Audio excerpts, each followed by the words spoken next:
Hello friends, welcome back to our YouTube channel English with Laddu Bhai. तो आज की इस वीडियो में हम पास्ट इंडेफिनिट सीखने वाले हैं, जिसको सिंपल पास्ट के नाम से भी जाना जाता है। तो चलिए सबसे पहले पास्ट इंडेफिनिट का पहचान देखते हैं कि हम किसी भी सेंटेंस को कैसे पहचानेंगे कि ये सेंटेंस पास्ट इंडेफिनिट का है। ठीक है, तो पहचान क्या है? वी प्लस या, ये, आ, ई, ए। जैसे वह यहाँ आया, आना एक वर्ब है, उस वर्ब में या लगा हुआ है। हमने यह किताब खरीदी, खरीदना एक वर्ब है, उसमें ई लगा हुआ है। ठीक है, हम लोग बाज़ार गए, जाना एक वर्ब है, उसमें ए लगा हुआ है। तो ये पास्ट इंडेफिनिट का सेंटेंस है। और दूसरा पहचान क्या है? वर्ब प्लस ता था, ती थी, ते थे। जैसे हम लोग क्रिकेट खेलते थे, राम पढ़ता था, वे लोग हमें अंग्रेजी पढ़ाते थे। तो इस तरह का जो भी सेंटेंस रहेगा वो पास्ट इंडेफिनिट कहलाता है। ठीक है, तो ये तो रहा हिंदी का पहचान। अब इंग्लिश का आइडेंटिफिकेशन देखिए। It shows the past habit और the action which completed in the past time. जी हाँ, पास्ट इंडेफिनिट जो है वो पास्ट टाइम के किसी भी हैबिट को बताता है या फिर वैसे एक्शन को बताता है जो पास्ट टाइम में कंप्लीट हो गया है। ठीक है, तो ये इसका इंग्लिश का डेफिनेशन समझिए या पहचान समझिए, यही है। ठीक है, अफर्मेटिव का स्ट्रक्चर देखिए। Subject plus V2 plus object, मतलब सब्जेक्ट के बाद वर्ब का सेकंड फॉर्म का यूज किया जाएगा, उसके बाद ऑब्जेक्ट का यूज किया जाएगा अगर सेंटेंस अफर्मेटिव हो। ठीक है, और इसके जगह पे हम दूसरे स्ट्रक्चर का भी यूज कर सकते हैं। Subject plus used two plus V1 plus object. आप इस स्ट्रक्चर का यूज कीजिए या फिर इस स्ट्रक्चर का यूज कीजिए, दोनों सही है। ठीक है, और एक खास बात, पास्ट इंडेफिनिट एकलौता ऐसा टेंस है जिसमें वर्ब के सेकंड फॉर्म का यूज किया जाता है। ठीक है, तो निगेटिव का स्ट्रक्चर क्या है? Subject plus did plus not plus V1 plus object. जी हाँ, जब निगेटिव हम बनाएंगे तो डिड का इस्तेमाल करेंगे और वर्ब के फर्स्ट फॉर्म का इस्तेमाल करेंगे। ठीक है, तो चलिए 3 सेंटेंस में अफर्मेटिव पे लिया हूँ, उसको मैं पहले बनाता हूँ।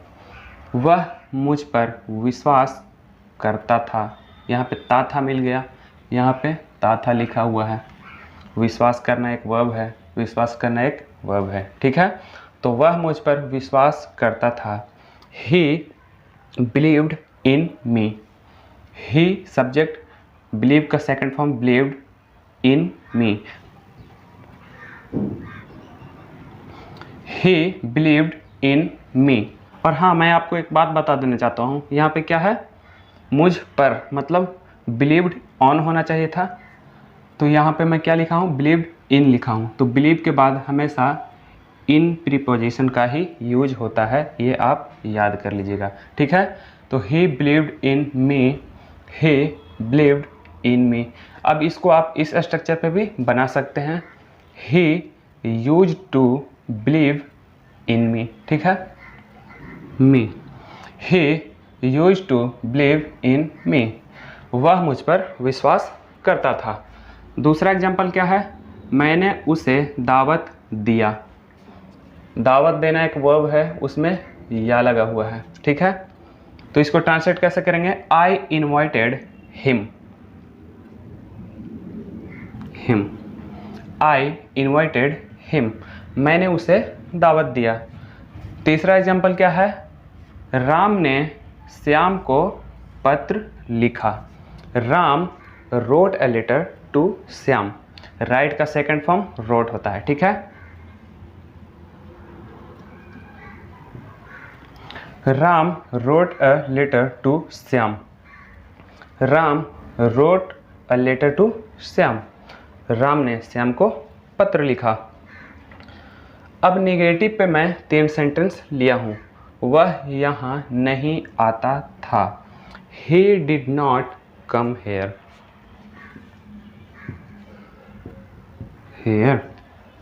he did not come here, he did not come here, वह यहाँ नहीं आता था। अब इस सेंटेंस को मैं यूज टू पे भी बना सकता हूँ। यहाँ पे यूज टू का क्या होगा स्ट्रक्चर, सब्जेक्ट प्लस, तो ये नेगेटिव का स्ट्रक्चर है अगर आप यूज टू पे बनाना चाहते हैं। ठीक है, अफर्मेटिव स्ट्रक्चर में क्या होता है, यूज्ड टू होता है, लेकिन नेगेटिव में क्या होता है, यूज टू होता है। ठीक है, he did not use to come here। ठीक है, इस तरह से ट्रांसलेट हो जाएगा। दूसरा एग्जाम्पल क्या है, मैं टीवी नहीं देखता था, I did not watch TV। ठीक है, I did not watch TV, मैं टीवी नहीं देखता था, I did not watch TV।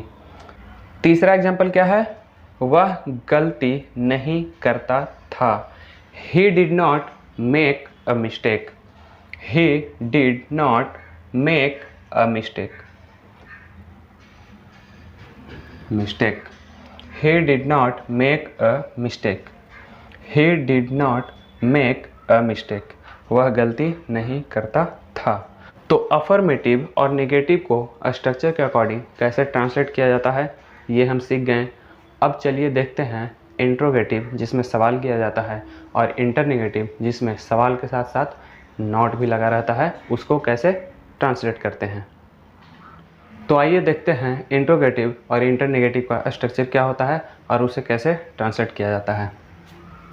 Interrogative का स्ट्रक्चर क्या है, did plus subject plus V1 plus object plus question mark. और इंटरनेगेटिव का स्ट्रक्चर क्या है, did plus subject plus not plus V1 plus object plus question mark.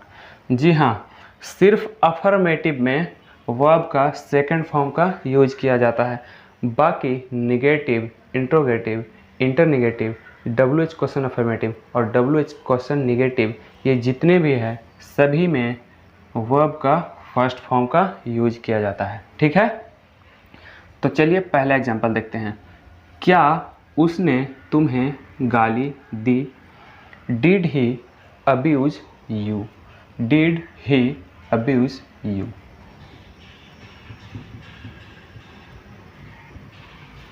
Did he abuse you, क्या उसने तुम्हें गाली दी। दूसरा एग्जाम्पल क्या है, क्या तुमने उसकी मदद की, did you help him, did you help him, did you help him, उसके बाद क्वेश्चन मार्क, उसके बाद क्वेश्चन मार्क। ठीक है, तीसरा एग्जाम्पल क्या है, क्या वे लोग स्कूल गए, did they go to school, did they go to school. ठीक है, did they go to school, क्या वे लोग स्कूल गए। अब 3 सेंटेंस मैं इंटरनेगेटिव पे लिया हूँ। तो पहला सेंटेंस क्या है, क्या मैंने तुम्हें नहीं पढ़ाया, did I not teach you, did I not teach you, did I not teach you, उसके बाद क्वेश्चन मार्क, उसके बाद क्वेश्चन मार्क। ठीक है, दूसरा एग्जाम्पल क्या है, क्या राम और श्याम नहीं पढ़ते थे, did Ram and Shyam not read, did Ram and Shyam not read, did Ram and Shyam not read. अगर यहाँ पे रहता क्या राम और श्याम अंग्रेजी नहीं पढ़ते थे, तो did Ram and Shyam not read English हो जाता ऑब्जेक्ट में। ठीक है, लास्ट एग्जाम्पल क्या है, क्या वह लड़की तुम्हें प्यार नहीं करती थी, did that girl not love you,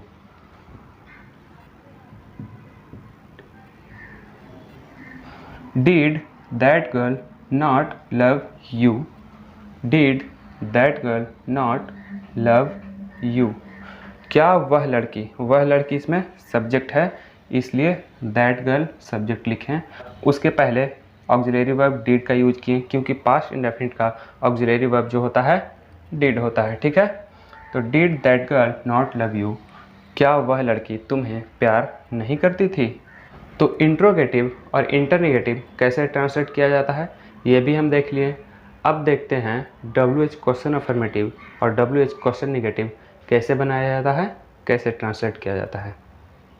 तो चलिए देखते हैं WH क्वेश्चन अफर्मेटिव और WH क्वेश्चन नेगेटिव को कैसे ट्रांसलेट किया जाता है स्ट्रक्चर्स के अकॉर्डिंग। ठीक है, तो WH क्वेश्चन अफर्मेटिव का स्ट्रक्चर क्या है, WH उसके बाद did plus subject plus V1 plus object plus question mark. और WH क्वेश्चन नेगेटिव का स्ट्रक्चर क्या है, WH उसके बाद did plus subject plus not plus V1 plus object plus question mark. ठीक है, तो WH क्वेश्चन अफर्मेटिव पे मैं 3 सेंटेंस लिया हूँ। पहला सेंटेंस क्या है, उसने यह काम कैसे किया। तो इस सेंटेंस में WH वर्ड क्या है, कैसे है, मतलब हाउ है। तो हम हाउ से सेंटेंस को स्टार्ट करेंगे, उसके बाद डिड लगाएंगे, उसके बाद सब्जेक्ट, उसके बाद V1, उसके बाद ऑब्जेक्ट, अगर ऑब्जेक्ट रहेगा तब। ठीक है, how did he do this work.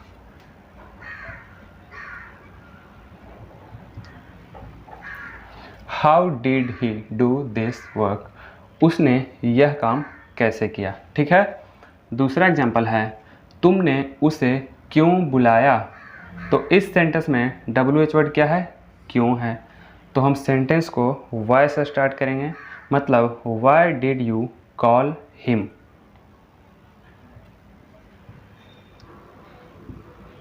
Why did you call him, तुमने उसे क्यों बुलाया। Why did you call him. तीसरा एग्जाम्पल क्या है, वह कहाँ रहता था। तो इसमें WH वर्ड क्या है, कहाँ, मतलब where. Where did he live. ठीक है, वेयर डिड ही लिव या फिर वेयर डिड ही रिसाइड। ठीक है, रिसाइड भी होता है रहने के लिए। वह कहाँ रहता था, वेयर डिड ही लिव। तो ये WH अफर्मेटिव पे तीनों सेंटेंस ट्रांसलेट हो गया। अब WH क्वेश्चन नेगेटिव पे मैं 3 सेंटेंस लिया हूँ। जो पहला सेंटेंस है, तुम कब नहीं सोते थे। तो इसमें WH वर्ड क्या है, कब। When did you not sleep? When did you not sleep?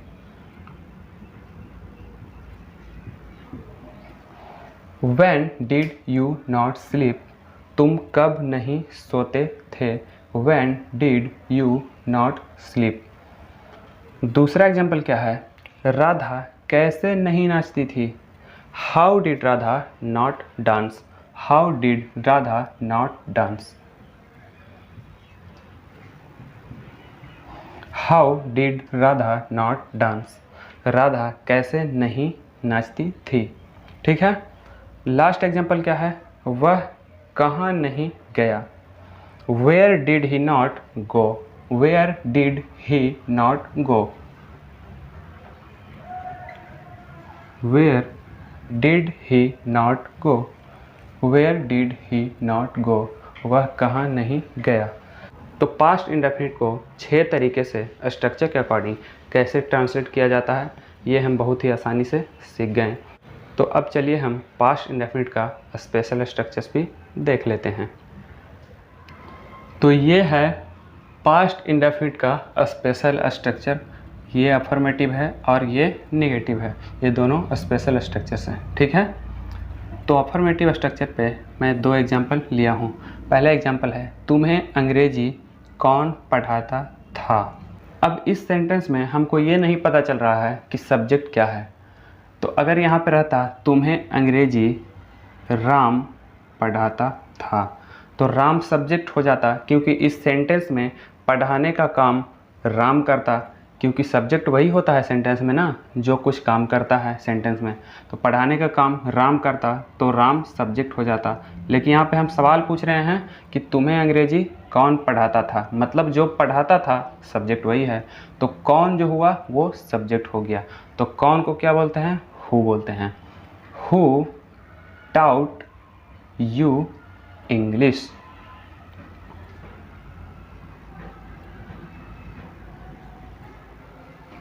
Who taut you English, who taut you English, तुम्हें अंग्रेजी कौन पढ़ाता था। ठीक है, पहला सेंटेंस ट्रांसलेट हो गया। दूसरा सेंटेंस क्या है, यह काम कौन कौन किया।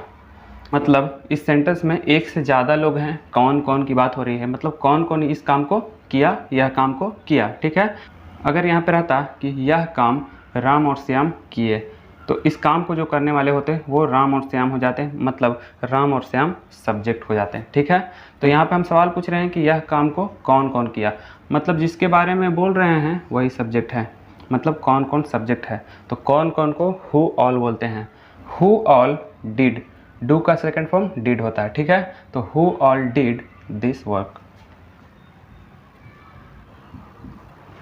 Who all did this work, यह काम कौन कौन किया। Who all did this work. ठीक है, अब दो एग्जाम्पल मैं निगेटिव पे लिया हूँ। ठीक है, तुम्हें कौन नहीं पीटा। इस सेंटेंस में सब्जेक्ट मतलब नहीं पीटने का काम जो है कौन नहीं कर रहा है, मतलब हम सब्जेक्ट के बारे में ही पूछ रहे हैं कि तुम्हें किसने नहीं पीटा, कौन नहीं पीटा। अगर यहाँ पर रहता तुम्हें राम ने नहीं पीटा तो राम सब्जेक्ट हो जाता, लेकिन हम सवाल पूछ रहे हैं कि कौन नहीं पीटा, तो कौन जो हुआ वो सब्जेक्ट हुआ। ठीक है, तो who did not beat you,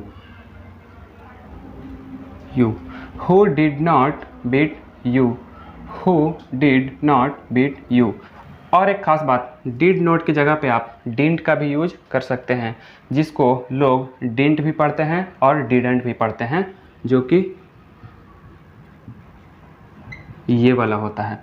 तो who did not beat you के जगह पर आप हु डिडंट बीट यू भी लिख सकते हैं। ठीक है, ये डिड नॉट का कॉन्ट्रैक्शन फॉर्म है। ठीक है, अगला एग्जांपल है, कौन लड़का गाना नहीं गाया।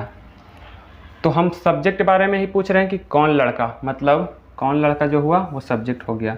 तो which boy did not sing a song, which boy did not sing a song, which boy did not sing a song, which boy did not sing a song, कौन लड़का गाना नहीं गाया। तो पास्ट इंडेफिनिट का स्पेशल स्ट्रक्चर के साथ साथ 6 तरीके से पास्ट इंडेफिनिट को कैसे ट्रांसलेट किया जाता है ये भी हम सीख गए। तो आज के लिए बस इतना ही। वीडियो अगर अच्छा लगा हो तो वीडियो को लाइक करें, शेयर करें, और अगर आप इस चैनल पर पहली बार आए हैं तो चैनल को सब्सक्राइब कर लें, ताकि फ्यूचर में आने वाले हर एक वीडियो का अपडेट सबसे पहले आपको मिले। Thanks for watching this video.